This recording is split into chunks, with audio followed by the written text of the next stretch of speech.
একটা গুরুত্বপূর্ণ বিষয় দেখেন, বাইকে কিন্তু মিরর থাকে, অর্থাৎ পিছনে আপনার গাড়ি আসছে কিনা বা পিছনে কেউ আছে কিনা আপনি টার্ন করার সময় আপনি এটা দেখতে পাবেন পিছনের কোনো ভেহিকল বা কোনো অবজেক্ট আছে কিনা।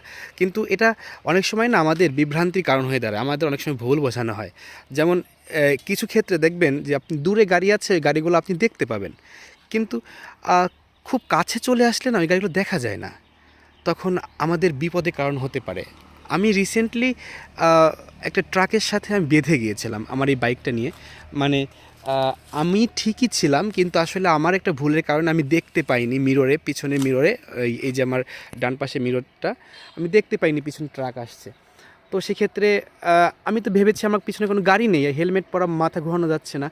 তো পিছন থেকে ট্রাক এসে আমার হ্যান্ডেল বারে বেঁধিয়ে দেয়। তো যার ফলেতে আমার মোটামুটি একটা ভালো ধারণা হয় যে আসলে মিররের ক্ষেত্রে আমাকে একটু সাবধানে থাকতে হবে। আর মূলত এই জিনিসটা হচ্ছে বলা হয় ব্লাইন্ড জোন। মানে আপনার মিররের এমন কিছু জায়গা আছে যে জায়গাটা আপনি তার এরিয়ার মধ্যে গাড়ি আসলে আপনি আর তখন গাড়ি দেখতে পাবেন না বা কিছু দেখতে পাবেন না। এটা মূলত হচ্ছে ব্লাইন্ড জোন বলা হয়।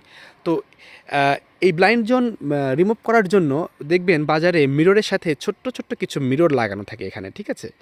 এটা কোনো ধরনের লেন্স লাগানো থাকে, যার কারণে খুব কাছে কোনো বাইক বা কোনো কিছু আসলে আপনি দেখতে পাবেন, ঠিক আছে?